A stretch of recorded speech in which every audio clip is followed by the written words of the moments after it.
Olá, sejam muito bem-vindos. Eu sou o Cristiano de Oliveira e eu tenho a honra de apresentar o episódio inaugural do podcast Sistema de Seguridade Social. O podcast foi idealizado pela professora Zélia Perdonar e constitui um desdobramento das reflexões e investigações desenvolvidas no âmbito do grupo de pesquisa do CNPq, o Sistema de Seguridade Social. Neste primeiro episódio, a professora Zélia recebe o professor André Stutter Leitão para uma exposição introdutória sobre os fundamentos e desafios do Sistema de Seguridade Social. Professora Zélia, poderia compartilhar com os nossos ouvintes qual é a proposta desse podcast e de que modo ele contribui com a sociedade? Nós temos um grupo de pesquisa vinculado ao programa de pós-graduação do Mackenzie, da Universidade Presbiteriana Mackenzie, e também da Unicristos, que depois o professor André vai falar um pouco. E nesse grupo de pesquisa, que tem vinculação com o CNPq, que é uma instituição do Ministério da Educação, e nesse grupo de pesquisa nós chegamos à conclusão que nós teríamos que discutir. Esse grupo de pesquisa se chama o Sistema de Seguridade Social. E nesse grupo de pesquisa, no decorrer das pesquisas, nós observamos a necessidade de se discutir a sustentabilidade do sistema de seguridade social, que envolve, nós vamos hoje, é a temática de hoje, que envolve 3 direitos. Então, o que nós pensamos? Porque não adianta nós fazermos pesquisa, publicarem artigos científicos em revista especializada e a sociedade não participar dessa discussão, porque é a sociedade que é diretamente interessada na questão da sustentabilidade da proteção social, do sistema de seguridade social, já que os direitos envolvidos, os direitos integrantes da Seguridade Social são destinados à Seguridade Social. E vocês podem observar que eu estou usando o termo direitos, porque quando nós falamos em seguridade social ou na sustentabilidade da Seguridade Social, normalmente as pessoas confundem Seguridade Social com um dos seus direitos integrantes, que é a Previdência Social. Por isso que nesse primeiro videocast, nós pensamos em esclarecer o que é Seguridade Social para nós brasileiros, né? Porque para em outros países, o termo Seguridade Social ele é menos abrangente, poucos são os países que a Seguridade Social envolve 3 direitos, a grande maioria deles envolve 2 ou 1 direito. Então, nesse primeiro vai ser um conjunto de videocasts e podcasts. Esse aqui é um podcast, mas nós teremos também videocast, e nesse primeiro nós queremos tratar especificamente o que é Seguridade Social. E por que, Cristiano, e por que professor André tratar disso? Porque a gente nós temos observado que os poderes constituídos, eles não têm tratado a saúde como integrante do sistema de seguridade social, mas a nossa Constituição incluiu. Então, nós percebemos assim que muitos eventos do Poder Judiciário denominam-se seguridade social quando eles abrangem previdência e, no máximo, assistência, né? Vemos também o próprio Poder Legislativo com essa perspectiva da saúde não incluída de seguridade social. E eu posso afirmar que, quando da última reforma da Previdência, teve uma CPI, se existia ou não déficit, e impressionante que foi na própria CPI, que deveria ser uma coisa técnica, né, se pensou no conjunto do custeio da Seguridade Social para as despesas só da Previdência. Então, por isso que esse primeiro tem por objetivo exatamente o quê? Exatamente dizer, né, para o nosso ouvinte, para quem vai nos acompanhar, eu tenho certeza que não só nesse primeiro podcast, mas na sequência, né, para esclarecer o que é Seguridade Social, e aí, a partir do segundo, nós vamos tratar sobre a sustentabilidade do sistema de Seguridade Social. Por quê? Porque se a gente pensar num só dos direitos, só na Previdência Social, que a grande maioria das pessoas discute, nós vamos deixar a saúde, que é universal, que é para todos, e também a assistência. Eu não sei o que o professor André pensa sobre isso, eu vou passar, então, a palavra para ele. Professora Zélia, inicialmente gostaria de cumprimentar os ouvintes do podcast, dizer que nós estamos fazendo uma pesquisa muito consistente lá no grupo de pesquisa que a senhora coordena, que acaba envolvendo algumas instituições, sobretudo a Universidade Presbiteriana Mackenzie e a Unicristos, a Universidade Presbiteriana Mackenzie em São Paulo e a Unicristos no Ceará, e que também conta com pesquisadores de outras instituições, a exemplo da Universidade Gran Colômbia. Nós temos, inclusive, pesquisadores estrangeiros. E, de fato, como a senhora mencionou, é um grupo de pesquisa que se propõe a estudar um tema extremamente relevante.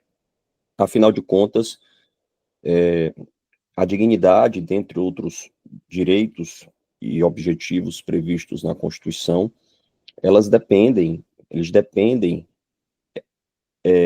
essencialmente da viabilização de direitos sociais. E dentre os direitos sociais merece destaque o direito à Seguridade Social, que, como a senhora mencionou muito bem, abrange 3 subsistemas extremamente relevantes e importantes para a realização desse projeto de dignificação das pessoas de maneira geral, que são previdência, assistência e saúde. E o nosso grupo de pesquisa, sempre no início de cada semestre, define um tema para que nós possamos pesquisar. No semestre passado, nós falamos sobre sustentabilidade no âmbito da Seguridade Social, inclusive isso vai render ao grupo de pesquisa uma publicação internacional em parceria com o Iberuju, em que nós escolhemos artigos científicos de membros do grupo para que nós possamos divulgar isso com as pessoas que têm o interesse em se aprofundar sobre o assunto. E neste semestre, pela importância que o tema possui, nós vamos prosseguir abordando essa sistemática, agora com foco um pouco mais voltado para o direito à saúde suplementar e o direito à previdência complementar, que apesar de representarem braços privados, eles são realmente extremamente importantes para que o sistema como um todo ele consiga viabilizar aquilo a que ele se propõe. Porque quando a gente fala em seguridade, como a senhora mencionou muito bem, nós não podemos ter uma visão restrita exclusivamente à previdência social, apesar de que ela, de fato, é a responsável por abarcar uma fatia considerável do orçamento, mas nós precisamos ter a mente aberta, porque seguridade vai muito além de previdência, contempla a saúde, que é um direito extremamente importante, e é um direito que vem cada vez mais pesando nas contas públicas, assim como a assistência social, sem falar desses 2 braços privados que são muito importantes, que são a previdência complementar e a saúde suplementar. Então, espero que os ouvintes aproveitem o conteúdo do podcast, do nosso grupo de pesquisa, e também sintam-se convidados para participar das pesquisas. Nosso grupo está aberto a receber pesquisadores que tenham interesse de estudar mais a fundo a temática. Bom, e é interessante porque também nesse semestre nós vamos convidar professores estrangeiros que têm discutido, né, e que têm realizado pesquisa no tema da sustentabilidade. Então, tem um professor italiano que vai falar, tem a própria professora Marta, que faz parte, né, do grupo de pesquisa como colaboradora estrangeira, que vai falar também. Então, e certamente nós teremos, então, algum podcast. Vamos convidar também os professores estrangeiros para participar de algum podcast. Então, feitas essas considerações iniciais, né, como o objetivo hoje é dizer o que é Seguridade Social, eu e o professor André vamos falar assim, juntos, né? Eu falo, ele pode complementar, depois ele fala, eu complemento, essa é a ideia. É uma conversa, né? E vamos tentar ser o mais assim, eu diria não coloquial, mas apresentar mais para o entendimento de qualquer um, né? Não vamos usar termos que muitas vezes, né, os profissionais do direito utilizam, porque a ideia aqui é justamente trazer esclarecimento, né, nesse primeiro momento, para depois todos os interessados em discutir e ter presente que nós temos que ter uma preocupação para que tenhamos proteção não só para quem está recebendo prestações hoje, quer de previdência, quer de assistência, quer da saúde, então benefícios e serviços, né? Vou utilizar o termo benefícios e serviços, que eu acho que é mais entendível do que prestações, e é importante que nós tenhamos, não só para os atuais, mas também para aqueles que hoje estão contribuindo, por exemplo, e vão ter uma aposentadoria amanhã, e também para os filhos, né, filhos e netos, esses que ainda não contribuem, e também para as futuras gerações, né? Porque eu acho que ninguém quer, por exemplo, contribuir para a Previdência hoje e quando chegar com 70, 80, 90 anos, não ter recursos para garantir o seu benefício de aposentadoria, o seu benefício de pensão. Bom, então, eu queria iniciar essa questão sobre o sistema e dizer que, para nós, brasileiros, Seguridade Social, Constituição estabelece expressamente que compreende um conjunto de ações. E, além de dizer que é um conjunto de ações, diz que é um conjunto integrado de ações. Então, por exemplo, a gente vê as políticas públicas, muitas vezes, elas não estão integradas.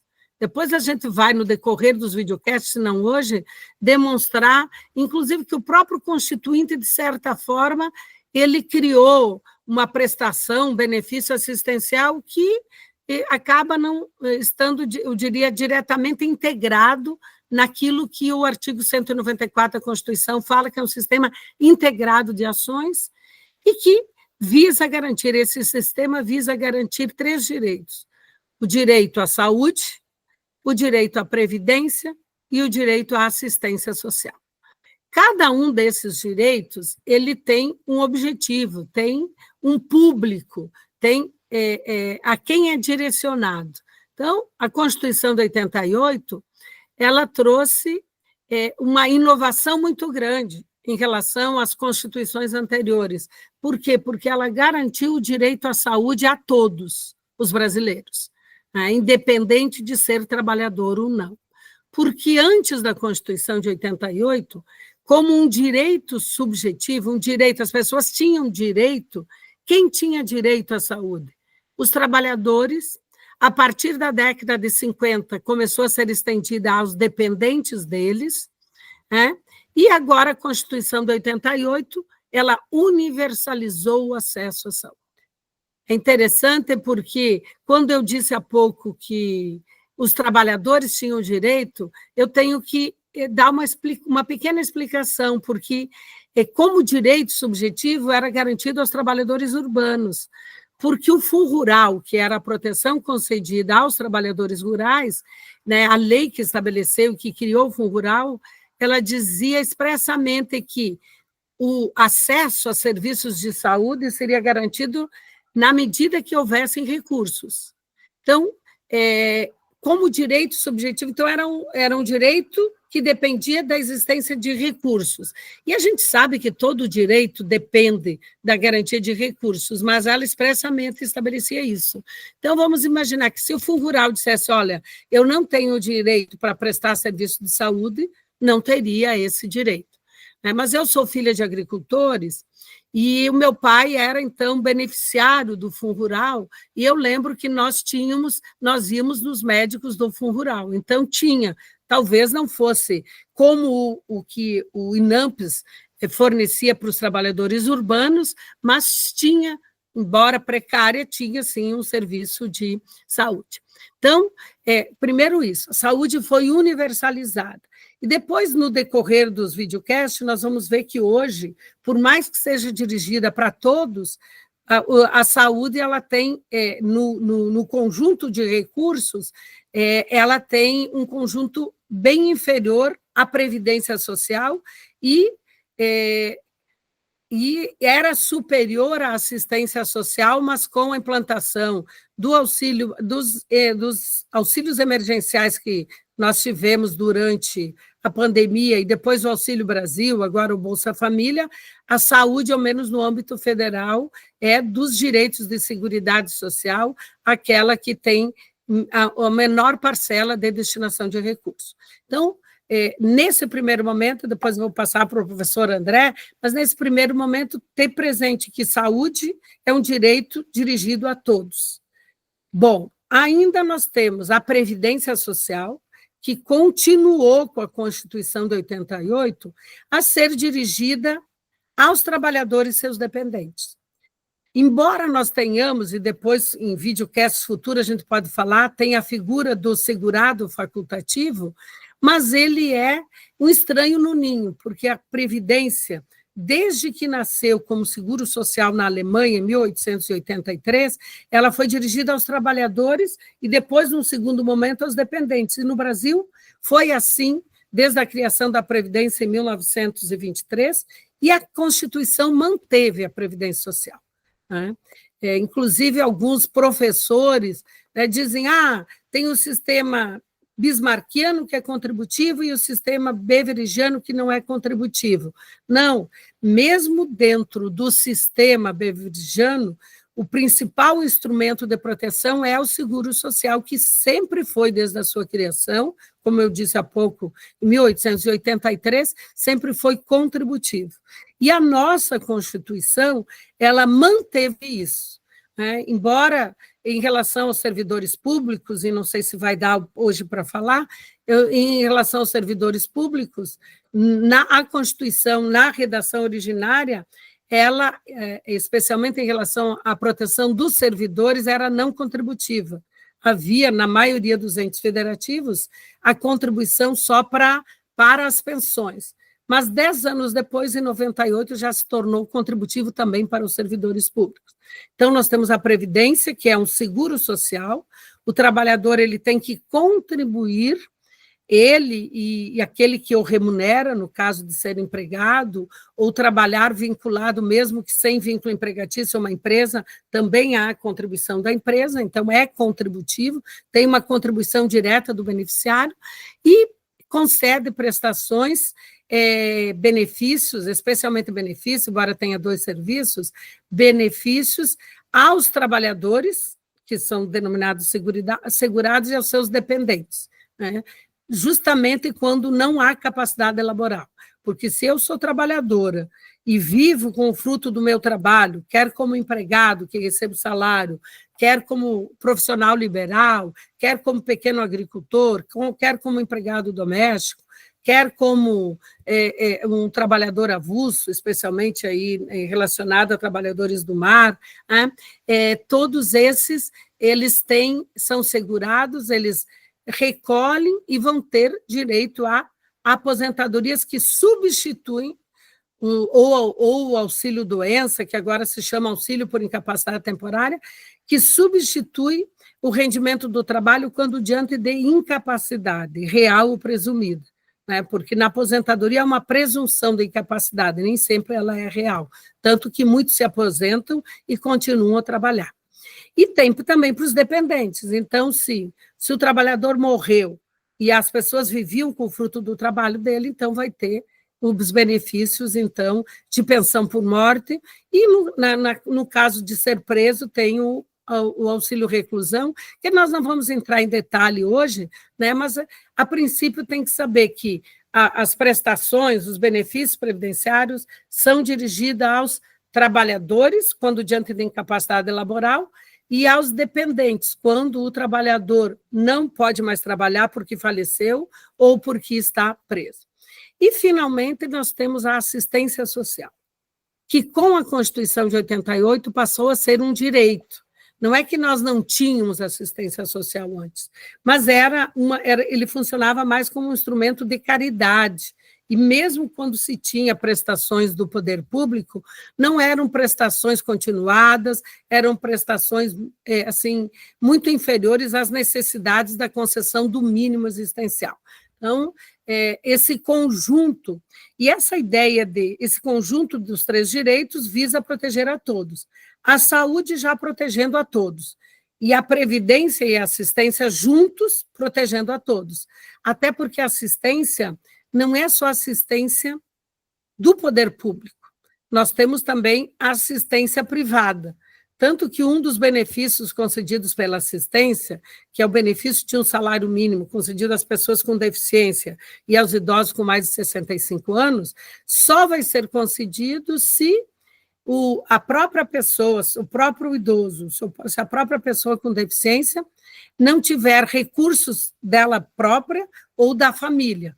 Então, quando a gente diz que todos são protegidos tanto pela assistência pública quanto pela privada. Eu vou passar a palavra ao professor André para falar um pouquinho sobre isso, mas, em síntese, né, são esses os 3 direitos, não é só do poder público. O professor André, na sua fala inicial, ele disse que tem a saúde suplementar, e, inclusive, tem a saúde privada e tem a previdência complementar também, né? Então, todo esse conjunto é que garante, então, a proteção universal, a proteção de todos, já que a Constituição estabelece entre os princípios a universalidade da cobertura e do atendimento. É lógico que depois, num outro momento, a gente pode falar especificamente sobre os princípios de seguridade social e dizer que esse princípio da universalidade é um vir a ser, porque a Constituição estabelece o princípio da seletividade. Professor André. Professora Zélia, na linha do que a senhora comentou, só para o pessoal entender a dimensão da Previdência Social em números, a Previdência ela atende aproximadamente 60 milhões de segurados. Desses segurados, nós temos aproximadamente 34, 35 milhões de beneficiários. Então, são quase 60 milhões de segurados que contribuem para a Previdência Social. Isso representa uma parcela significativa da população brasileira, dos quais nós temos 34 milhões, 35 ali, recebendo benefício. Então, realmente, é um montante muito considerável.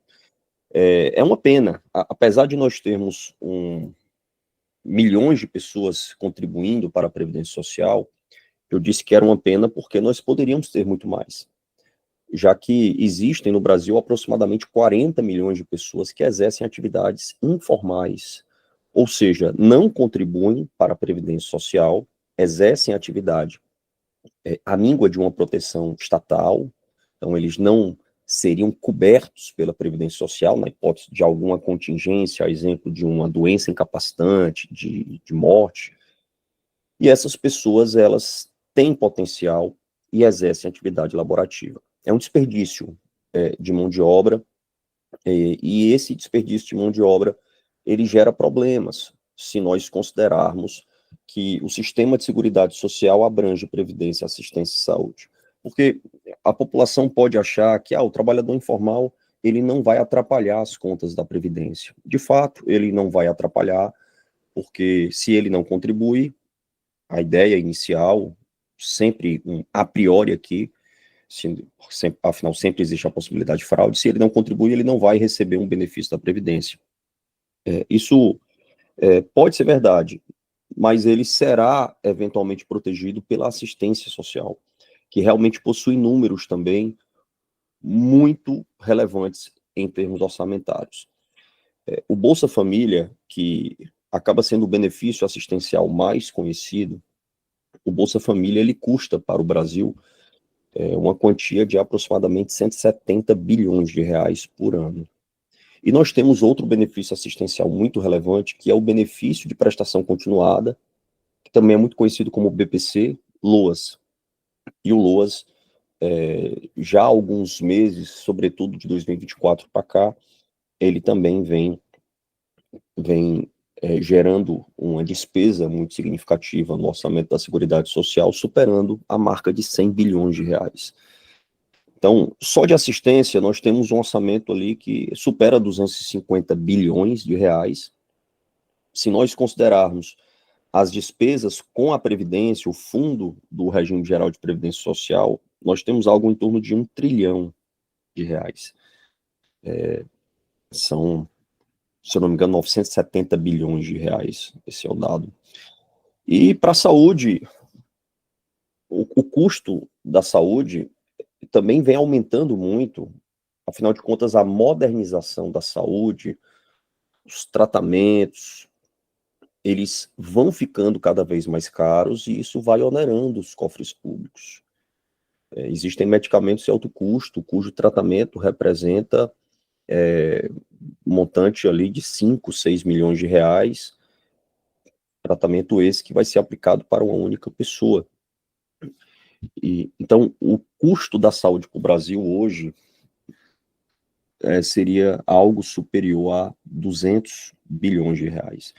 Então, se nós considerarmos os 3 subsistemas, Previdência enquanto regime geral, porque além do regime geral, né, professora Zélia, é importante ressaltar para os ouvintes que existem os regimes próprios de Previdência, que são regimes que também movimentam cifras bilionárias e são regimes que são deficitários. Então, além do regime geral, que movimenta aí quase 1 trilhão de reais, existem os regimes próprios de previdência, nós temos a assistência social, considerando exclusivamente BPC, LOAS e Bolsa Família, nós temos algo superior a 250 bilhões, e nós temos a saúde e o seu gasto crescente também, que também extrapola 200 bilhões de reais. Então, são números realmente superlativos. Não à toa, o sistema de seguridade social brasileiro é um sistema de proteção social gigantesco, tanto em termos orçamentários, como em termos de pessoas protegidas, de beneficiários potenciais. O professor André, em relação, o senhor falou ali dos regimes próprios, né, dos servidores públicos, que são aqueles concursados, né, porque nem todo servidor público está vinculado ao regime próprio. Tem que ser servidor titular de cargo efetivo, que é aquele que faz um concurso, não por um temporário, não por um cargo temporário, né? E esses regimes, nós temos, então, hoje, os servidores da União, que têm um regime próprio, temos 26 estados e o Distrito Federal, todos têm regime próprio, e dos 5.570 municípios, aproximadamente 2.000 têm regimes próprios. Os outros municípios não têm regimes próprios. Então, esses servidores, mesmo sendo titular de cargo efetivo, estão vinculados ao regime geral também, que o regime geral é administrado pelo INSS. Né? As pessoas mais antigas costumam dizer INPS. Né? Eu vejo a minha mãe, ela diz, o INPS. E as pessoas mais antigas, porque até 1990 era o INPS quem administrava os benefícios dos trabalhadores urbanos, né? Porque, como eu disse, tinha o Fundo Rural, que com a Constituição de 88 foi unificado.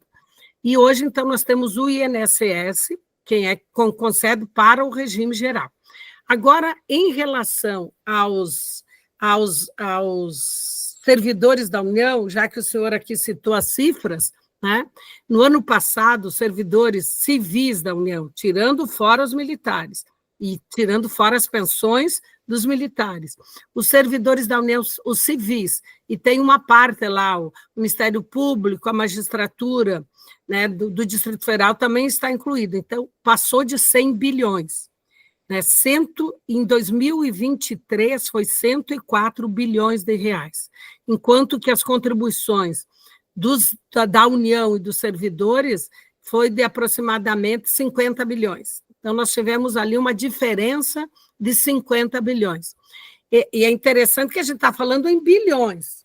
E mesmo, o professor André falou ali, então, o regime geral, no ano passado, 970. Esse ano está previsto mais de 1 trilhão, né, para 2025, só dos benefícios pagos pelo INSS.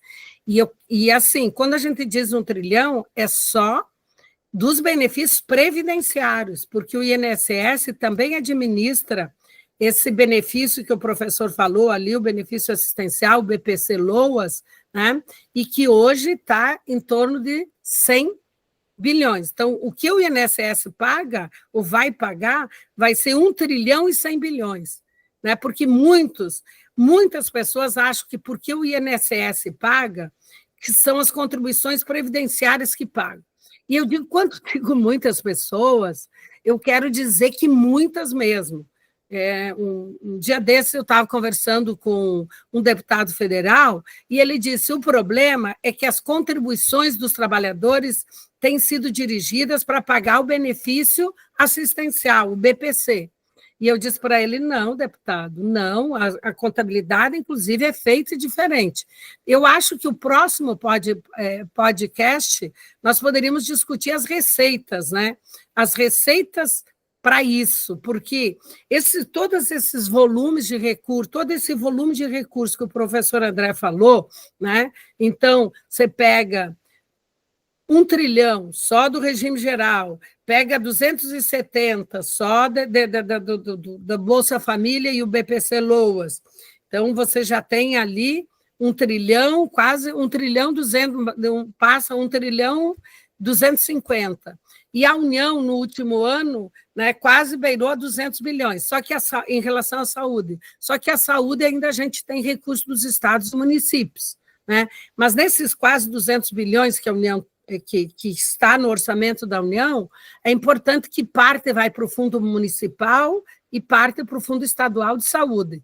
Então, quando a gente pega os recursos que o Estado e que o município gastaram com saúde, nem todo aquele recurso é só do Estado, só do município, tem também parte da União. Mas nós vamos fazer um especificamente sobre o custeio, né? A ideia surgiu agora, viu, Cristiano? Quero dizer que surgiu agora, porque é importante ter presente que são direitos prestacionais e qualquer direito, não só os prestacionais, não só aquele que concede um tratamento de saúde, aquele que paga uma vacina, aquele que paga uma aposentadoria, que paga o Bolsa Família, não só esses direitos, ou que constrói uma escola para garantir o direito à educação, que não é o caso aqui do nosso podcast, não só esses direitos tidos como sociais custam dinheiro, qualquer direito, né? Por exemplo, se eu tenho um carro, então, é um direito privado, direito à propriedade. Aí alguém furta meu carro. Aí, se furtou meu carro, eu vou fazer um registro na polícia. Depois, se encontrarem quem furtou meu carro, vai ter um processo criminal, vai ter a justiça. Então, qualquer direito, mesmo os direitos que nós chamamos de direitos individuais, qualquer direito custa. Mas os direitos sociais custam mais, porque tem também todo o gasto com o INSS, todo o gasto com as estruturas para administrar esse benefício e o gasto com os benefícios. Então, inclusive, quando o INSS, por exemplo, indefere uma aposentadoria que a pessoa entende que tem direito, ele vai à justiça. Então, tem o gasto com o Poder Judiciário também. Então, tem um autor que diz que direitos não nascem em árvores, não nascem em árvores, né? Eles não nascem, sai do bolso de alguém. E como nós somos um país que essencialmente os recursos advêm de tributos, em última instância quem paga é a sociedade. Por isso que também nós temos que discutir quem financia os direitos. Porque muitas pessoas dizem, eu tenho aposentadoria, mas eu contribuí para isso. E a gente vai ver que, muitas vezes, aquilo que ele contribuiu é muito inferior daquilo que ele está recebendo.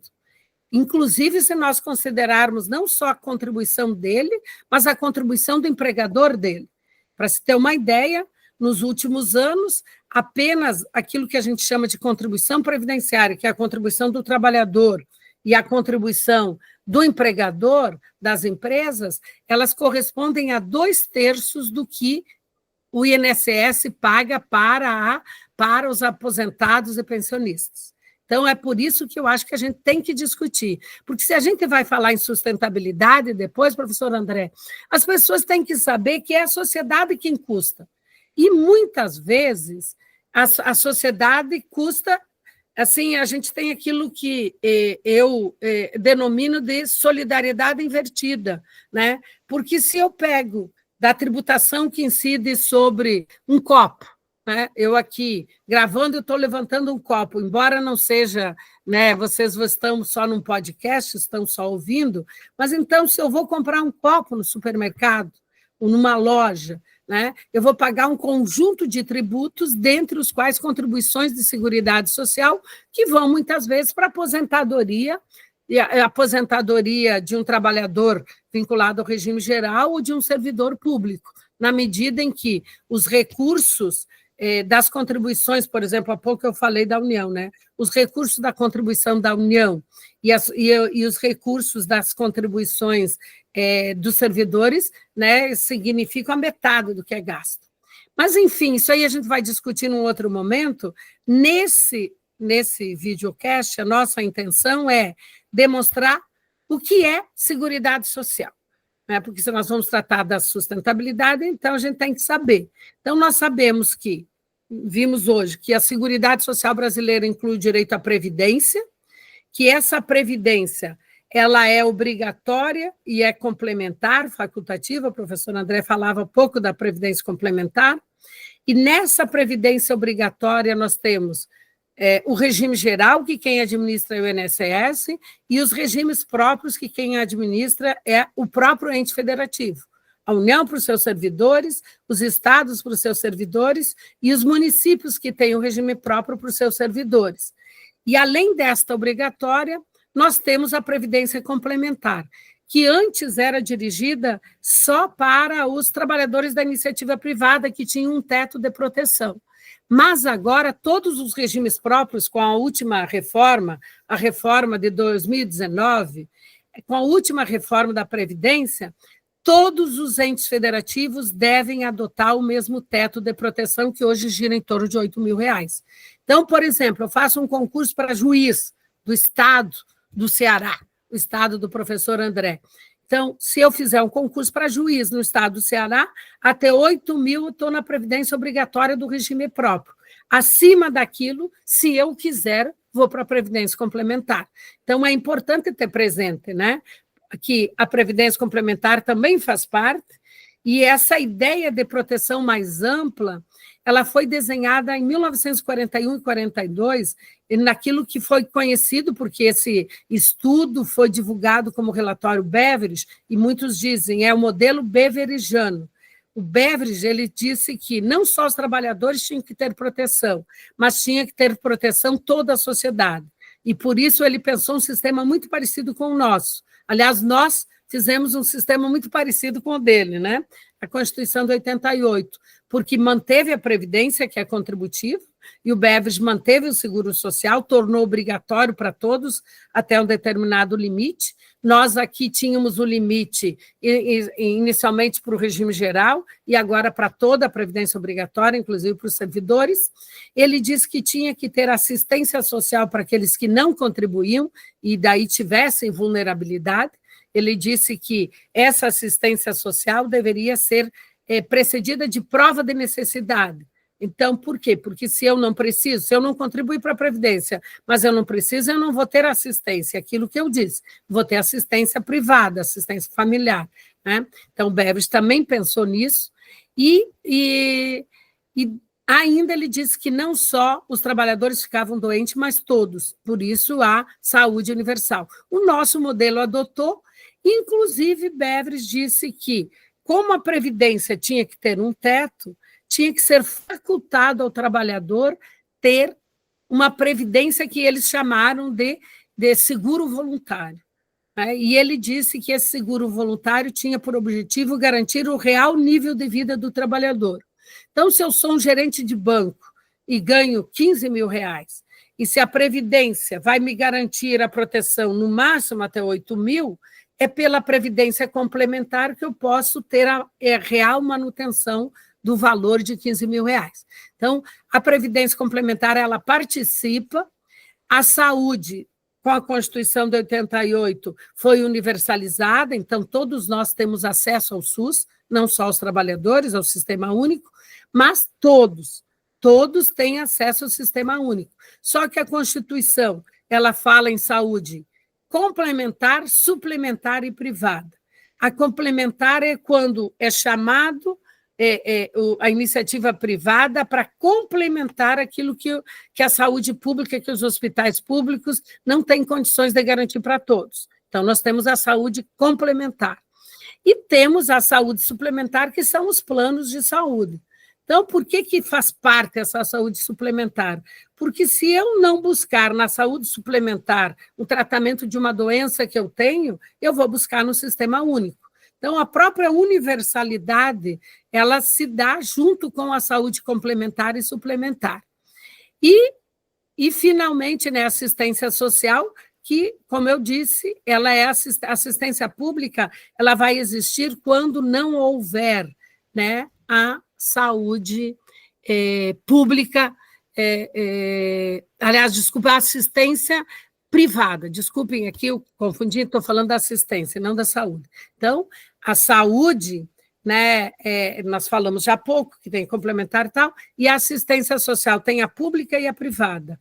Aqui, nós dizemos que a saúde, que a assistência social, ela é subsidiária da privada. Então, eu só votei, e Beveridge também sustentava isso, desde que provada a necessidade. Tá? Inclusive, assim, a gente pode também fazer uns videocast ou um podcast para cada um dos sistemas, também a gente pode fazer isso. Esse aqui é só o primeiro de introdução. Eu vou passar a palavra para o professor André, se ele quiser complementar alguma coisa, e daí eu penso que nesse nós podemos encerrar, para não ficar muito longo, né, para vocês assim, saber que esse é um dos primeiros de uma série que vai estar disponível na rede mundial de computadores, está disponível, e depois o Cristiano vai dizer aonde que o pessoal pode encontrar, né, Cristiano? Então, quero dizer Sim. também que o Cristiano, que está aqui nos coordenando, ele também é professor, né, professor, todos nós somos professores. Atualmente ele está fazendo mestrado no Mackenzie, mas ele é professor também, trabalha com o tema e também pode contribuir, não só coordenar, Cristiano. Professor André.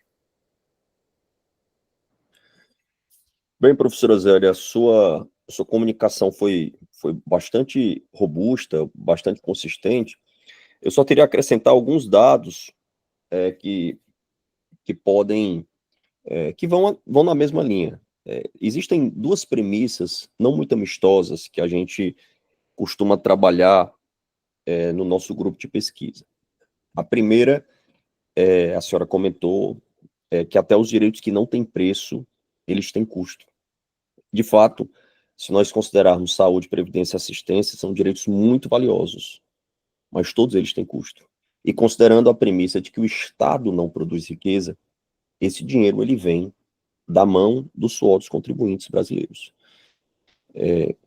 E a segunda premissa, também muito trabalhada lá no grupo de pesquisa, premissa essa que foi idealizada por um jurista português, que é o Cassal Tanabás, envolve o dever fundamental de pagar tributos, que normalmente, no curso de Direito, nós saímos da graduação só falando em direitos. Direito subjetivo, direito objetivo, direito civil, direito previdenciário. Isso passa a ideia de que as pessoas, elas só são titulares de direitos e acaba se esquecendo muito o dever das pessoas de pagar tributos. Até o direito tributário, ele acaba sendo visto muito mais como um campo do direito que objetiva proteger o contribuinte da sede estatal por tributos, mas se esquece do fato de que as pessoas, elas precisam recolher tributos para que a máquina consiga devolver isso por meio de políticas públicas.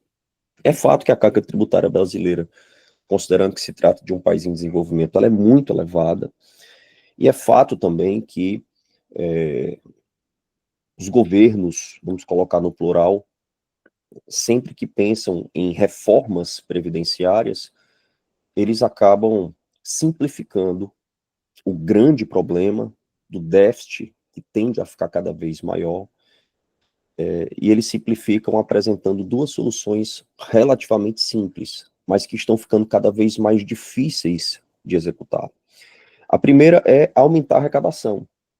Então, se o sistema de previdência caminha para um déficit cada vez maior, o governo, ele sempre busca aumentar a arrecadação da Seguridade Social e da Previdência Social, porque a Previdência, ela tem um um orçamento ainda mais específico, já que conta com receita de 2 contribuições. E a segunda solução é reestruturar o sistema de benefícios, seja estabelecendo critérios mais rigorosos para acesso às prestações, seja estabelecendo critérios de cálculo que objetivam sempre reduzir o valor do benefício para os trabalhadores. Então, são duas soluções que não são muito amistosas. Você aumentar a carga tributária, isso, inclusive, pesou muito na última emenda 103, nos regimes próprios de previdência, estamos falando dos regimes próprios destinados aos servidores públicos, titulares de cargos efetivos, em que a alíquota final, apesar de a priori inacessível por conta do teto do funcionalismo, a alíquota final chega a 22%. Realmente é uma alíquota muito elevada. E nós temos também a reestruturação do cálculo. As últimas reformas, elas têm diminuído cada vez mais o valor dos benefícios. Assim aconteceu com a aposentadoria por incapacidade permanente, que é a antiga aposentadoria por invalidez, assim aconteceu com o benefício de pensão por morte, e por aí vai. E outro problema, assim, da Previdência, que muitas pessoas acabam enxergando como uma carta coringa da arte de argumentar, inclusive eu e a professora Zélia já escrevemos sobre o assunto, e, assim, o que eu vou passar pode não ser também muito amistoso, é o princípio da dignidade da pessoa humana. E ninguém discute que se trata de um princípio essencial no Estado democrático de direito. Para que direitos sejam realizados, as pessoas devem ser tratadas, obviamente, como pessoas, estão em primeiro lugar, mas a dignidade da pessoa humana, ela tem se tornado um princípio que muitas vezes é utilizado para riscar regras, critérios objetivos de concessão de benefícios, sempre baseado ali no casuísmo. Não, aqui a situação é diferenciada, nós temos uma pessoa que está precisando, e acaba que a dignidade legitima gastos ainda maiores com Seguridade Social. E assim, eu não estou falando só de judicialização, porque a judicialização também vem se mostrando como um problema grave no âmbito da Seguridade Social, sobretudo Previdência e Assistência, sobretudo não, né, em todos os subsistemas. Inclusive, nós podemos até gravar um podcast específico, né, professora Zélia, para falar sobre a judicialização da Seguridade Social como um todo. Eu me refiro também a medidas normativas.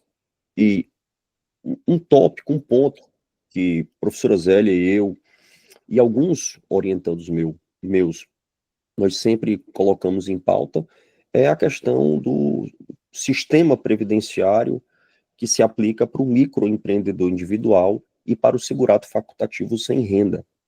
Para vocês terem ideia, esses dois segurados, vou repetir, é o MEI, microempreendedor individual, e o segurado facultativo sem renda, que pertence à família de baixa renda, que acabou se popularizando como a previdência das donas de casa. Pelo menos esse foi o mote que conduziu à aprovação dessa modalidade de tributação diferenciada. A alíquota da contribuição deles é de apenas 5%. Não tem como um sistema desse se sustentar com a alíquota de 5%. Só para vocês terem noção, é 5% em cima do salário mínimo. A alíquota é de 5% sobre o salário mínimo. A pessoa vai pagar ali aproximadamente, considerando o salário mínimo na cotação atual de 2025, vai pagar aproximadamente ali R$75. Eu sei que pode ser muito dinheiro para quem ganha muito pouco, mas pensando a nível de previdência, e previdência é um seguro, 15 anos de contribuição pagos, que seriam suficientes para aposentar uma segurada do sexo feminino, porque as mulheres se aposentam depois de 15 anos de contribuição, 15 anos pagos, eles não cobrem um ano de pagamento de benefício. Então, a pessoa paga 15 anos de contribuição, ela deve pagar ali algo em torno de R$13.500. Esse é o total de contribuições, considerando o salário mínimo na cotação atual.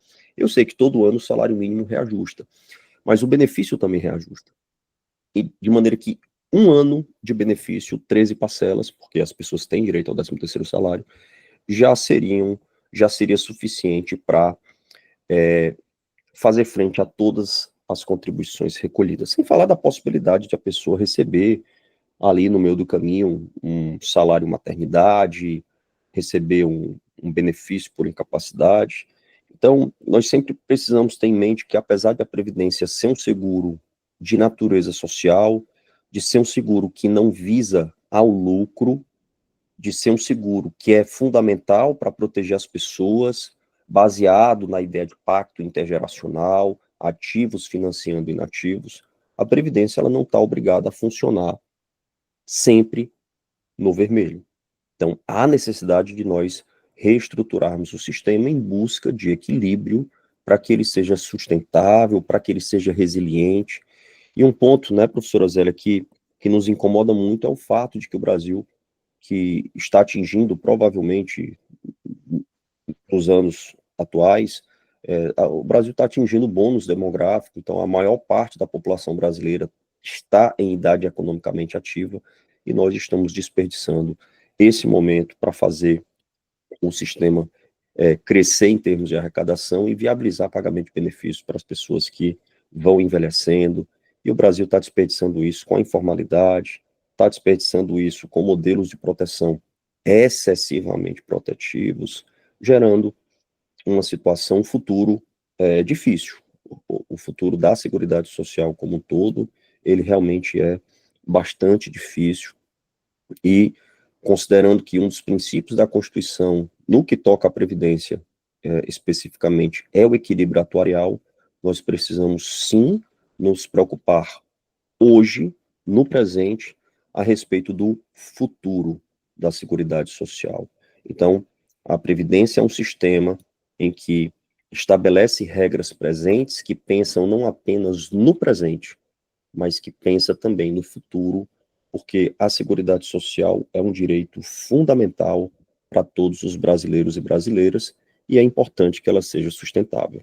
Então, era isso, professora Zélia, que eu queria trazer aqui. Só mais uma observação, a senhora comentou que agora os novos servidores públicos que ingressarem no serviço público, servidores públicos efetivos, eles ficam limitados em termos de proteção no âmbito desses regimes próprios ao teto do regime geral, que hoje é de aproximadamente R$ 8.500, acho que é 8.571,41 centavos, não tenho certeza. Mas esse é um problema, outro problema grave que acaba sendo específico desses regimes próprios, porque a transição deles é ainda mais difícil, porque os regimes próprios hoje, como bem lembrou a professora Zélia, eles recebem dos novos servidores públicos ativos, no caso da União, deve ser aproximadamente ali de 2012, 2013, eles só recebem de contribuição um percentual sobre o teto do regime geral. Então, eles vão receber ali, em média, considerando já a alíquota média final, algo em torno de 12% do teto do regime geral, que deve dar, sei lá, uns 800 e poucos reais. Mas eles ainda estão pagando benefícios. Ô, professor André, eu consultei aqui, é 8.157,41. Então, R$ 8.158. É, 8.157,41. Acabei me atrapalhando. Então, eles estão contribuindo sobre uma alíquota que vai incidir sobre o teto do regime geral, mas esses regimes próprios, professora Zélia, eles ainda estão tendo que pagar benefícios em valores muito superiores ao teto, já que antigamente não havia essa limitação. Então, claro, ninguém contesta o direito adquirido, nosso papel não é esse, mas é uma transição incômoda do ponto de vista fiscal para esses regimes próprios, porque a despesa deles continua sendo mais ou menos a mesma, só que a receita diminuiu muito, já que a contribuição que é suportada pelos servidores ativos diminuiu consideravelmente, já que a base de cálculo da contribuição também agora ficou limitada ao teto. Então, essa é uma transição muito ácida para os regimes próprios, então eles terão aí alguns anos ainda pela frente, até que esse problema seja equacionado com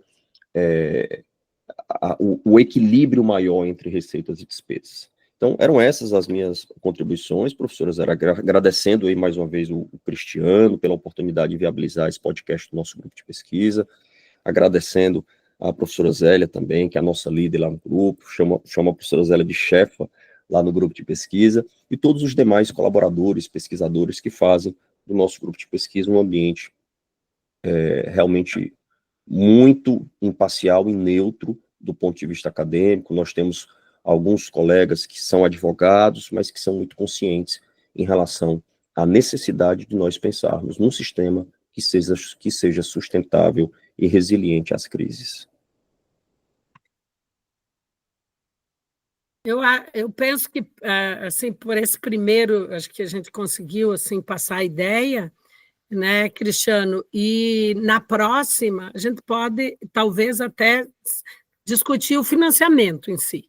E depois daí começar, porque embora não tenhamos discutido especificamente a sustentabilidade, quando se traz os dados do custo, eu acho que isso já demonstra para o nosso ouvinte aí uma certa preocupação, né? Porque certamente o Estado brasileiro não tem só previdência, saúde e assistência, né? Todos nós queremos que tenha uma educação de qualidade, nós queremos ter infraestrutura adequada, queremos ter segurança pública, né? Que é um grande problema hoje, né? A segurança pública em todos os estados da federação, alguns estão numa situação bem precária em relação à segurança pública, e é um problema que hoje eu acho que se estende a todo o Brasil. Tudo isso custa, então nós também não podemos pensar que são só os direitos de seguridade social que precisam de recursos, mas sim todos. Então, quero assim, convidar todos que acompanharam o podcast de hoje para acompanhar a sequência que, no mínimo, um por mês, nós vamos, talvez até agora no início, a gente possa botar uns 2, né, para ter as bases, para ter a continuidade. E como eles vão ficar, os podcasts vão ficar, e os videocasts, quando nós vamos também fazer videocast, vão ficar à disposição, a pessoa pode, então, ver desde o início ou ver algum específico, como nós vamos desenvolver durante esse projeto, que é um projeto de levar à sociedade brasileira essas discussões que estamos tendo dentro do grupo de pesquisa. Mais uma vez, quero agradecer ao Cristiano, agradecer ao professor André, não só por hoje, mas toda a parceria que se iniciou antes da pandemia ainda, quando ele veio fazer um estágio de pós-doutorado no Mackenzie, e eu costumo dizer que quem aprendeu com ele, eu fui a supervisora, mas quem aprendeu fui eu, e aprendo sempre. Então, quero agradecer pela parceria desse período todo. Eu tenho certeza que isso vai trazer frutos para a sociedade brasileira, já que esses instrumentos que nós iniciamos hoje, eles são exatamente isso, para levar para a sociedade, inclusive, para depois, assim, vai ter a oportunidade, né, de dizer, bom, quero participar disso, realmente é uma preocupação, eu tenho que, assim, ter uma cidadania ativa, no sentido de cobrar dos deputados, cobrar do governo, né, deputados estaduais, federais, e mesmo os vereadores no município, né, e cobrar deles, dos governos executivos, que é prefeito, governador e presidente, e também ter uma postura como profissional do direito, assim, no sentido de ter presente que aquele direito que muitas vezes está sendo flexibilizado pode comprometer o sistema, né, quando ele pede uma flexibilização no Poder Judiciário, mas o professor André deu a sugestão e já foi acatada, né, nós vamos ter um específico sobre a judicialização nos direitos de seguridade social e também abordar o tema que eu tenho abordado, que é o ativismo judicial. Uma coisa é a judicialização, outra coisa é o ativismo, isso tudo nós vamos discutir num videocast específico. Mais uma vez, obrigado, e vamos aguardá-los, né, para o segundo, né, que nos acompanhe, então, no segundo podcast.